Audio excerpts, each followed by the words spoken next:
I'm back. Day 16. For anyone who still watches this, I'm sure you're probably tired of me by now.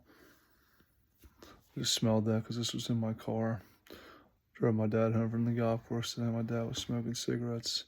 And this was clean, but now I smell like cigarettes. I just got out of the shower too, so um, there's that. But for anyone still with me over 16 days, I appreciate you being here.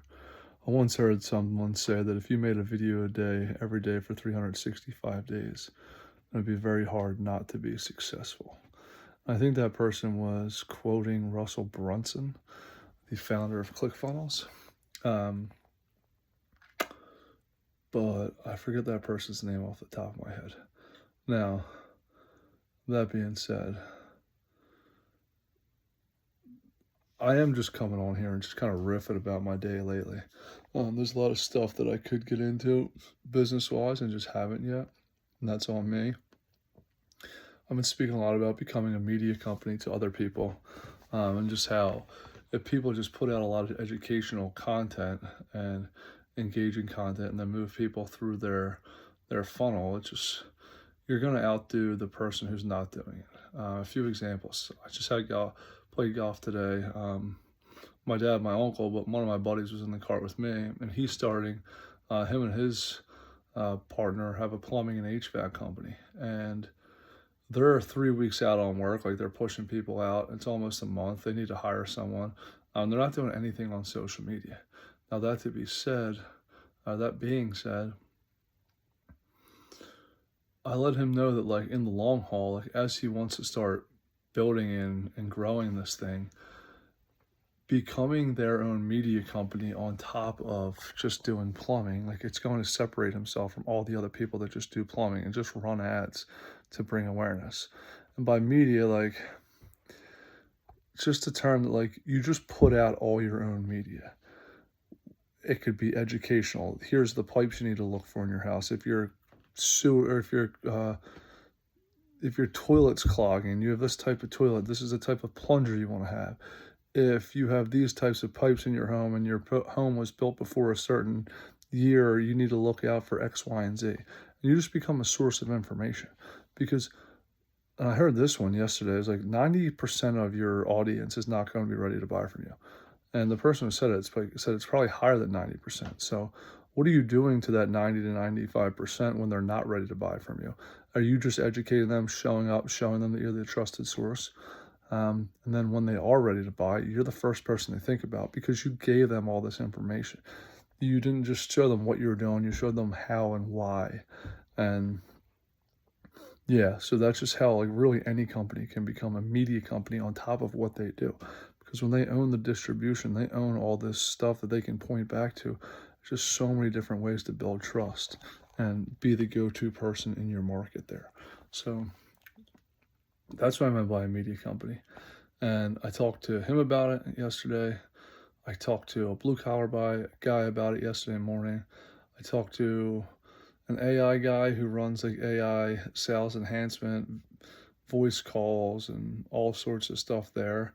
He doesn't do anything with the capture. So he has a lot of media he's putting out, but he is not capturing that traffic in an effective way to educate his most interested portions of the audience or interested segments of the audience.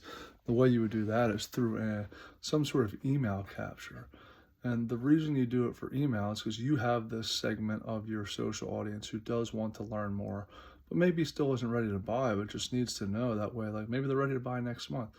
You have some sort of lead magnet, and a lead magnet is just something that captures their email address. But that lead magnet could be a guide, a checklist, a 5-step email course that brings them from A to Z on how to do something, lets them know the 5 biggest mistakes to avoid when doing something. So now like you're even building more trust with the people who are closer to buying, and you're building up all that goodwill so that if, say they don't want to do it, you tell them how to do something and they're like, all right, at least this guy knows what he's doing because I'm never going to do that for myself.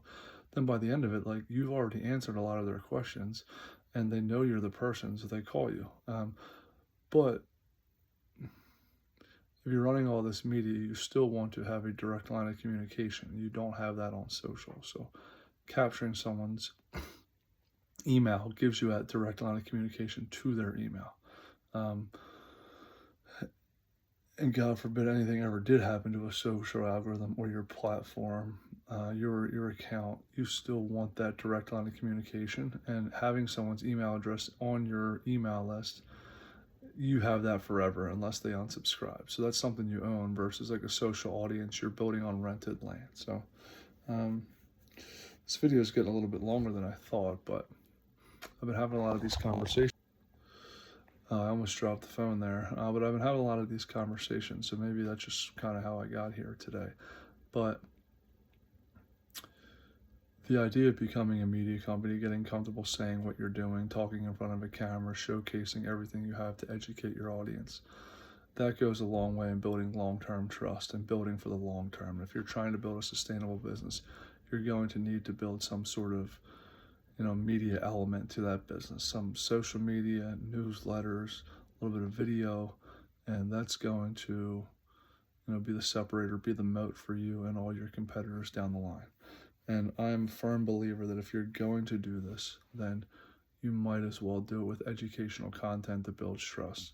Don't just try to do it with a bunch of flashy marketing that grabs their eye, because if you don't have anything to say, anything of substance on the back end, then people are going to see that you're smoke and mirrors and they're not going to want to work with you. But if you do play the long game and continue putting out all of that educational based content, then when someone is ready to, or needs your service, you're going to be the first and only person they think about. So I'm going to keep making videos.